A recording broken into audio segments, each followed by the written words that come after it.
en illustrant cela avec l'histoire de Jésus, par exemple, qui avait un talit. C'était un rabbin juif, Rabboun. Avec l'intention de faire accepter l'utilisation de talit aux chrétiens, Joël Tatou affirme plusieurs fois que le Seigneur Jésus était un rabbin. Il partait à partir d'où? De la montagne des Oliviers.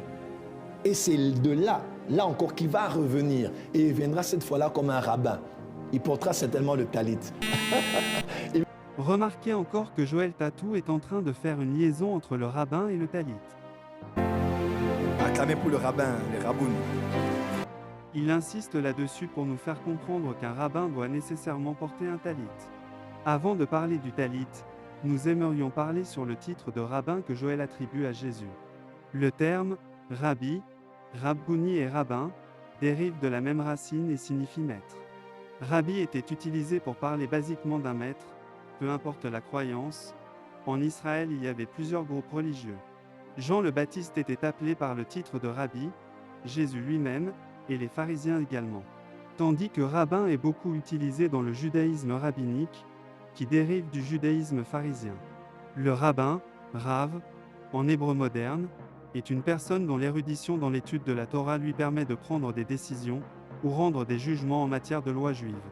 Si Jésus était un rabbin juif, portant le talit selon Joël Tatou, donc cela sous-entend que Jésus n'était pas venu annoncer la bonne nouvelle, car un rabbin doit nécessairement répéter la Torah, il doit enseigner la loi de Moïse ainsi que la Torah orale qui est le Talmud, les enseignements et opinions des anciens rabbins. C'est quoi un rav? Un rav, c'est un maître. Un maître, par définition, c'est celui qui t'enseigne la Torah, qui t'apprend à réfléchir grâce à la Torah. Et même toi, même le Talmud, on dit que quel est le plus grand enseignant du Rav? C'est les élèves, ce sont les élèves. C'est-à-dire que les élèves, c'est eux qui permettent au Rav de comprendre mieux la Torah. D'après les pharisiens et le Talmud, le rabbin est un titre institutionnel obtenu par ordination dans une structure religieuse. Alors posez-vous la question, qui avait ordonné Jésus pour devenir rabbin? Jean-Baptiste était un prophète mais on l'appelait rabbi. Cela ne fait pas de lui un rabbin portant le talit, car il ne portait même pas les vêtements ordinaires des hommes, et on n'a pas mentionné qu'il avait un talit ou un manteau sur ses peaux de chameau. Écoutez ceux qui attribuent à Jésus le titre de rabbin. Et il n'est pas concevable de prêcher si vous n'êtes pas vous-même rabbi, rabbin. Et si vous êtes, non, de facto, Jésus était également rabbin, et pour être rabbin, vous ne pouvez pas être célibataire. C'est comme ça, on ne peut pas. C'est dans la tradition, vous êtes obligé de vous ancrer dans la matière, c'est-à-dire d'avoir une femme, et même normalement je dis bien, à terme des enfants. Pourquoi? Parce que ça veut dire que vous n'êtes pas complètement exclu de la réalité, vous êtes vraiment ancré dans la matière. J'insiste. Donc, a priori, implicitement, dans la logique des choses, il n'est pas concevable qu'un Yeshua n'ait pas de descendance. Après, évidemment, ça, vous imaginez bien que les conséquences pour le Vatican et d'autres institutions, s'il y a une descendance, ça veut dire que, il y a aussi un héritage, etc., etc. Alors, 2, Christ, un état d'esprit, pas une personne. Alors, la dimension christique, c'est la religion de l'amour. C'est dans l'enseignement christique qu'on considère Jésus comme un rabbin juif, et ils vont plus loin pour dire qu'il s'était marié et avait même des enfants.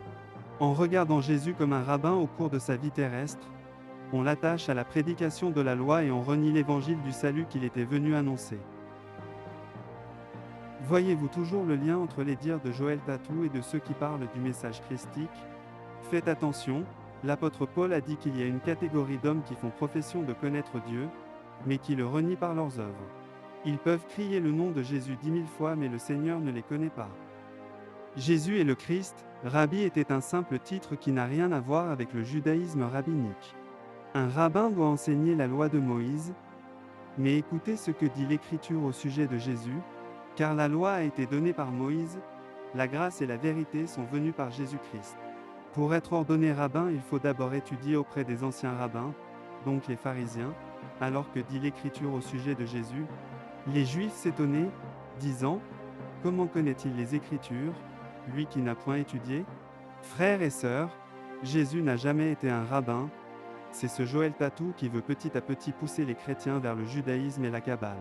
On a tellement peur du mal qu'il y a derrière certaines choses en Israël qu'on a pris tout ce qui est d'Israël, on ne veut plus en entendre parler.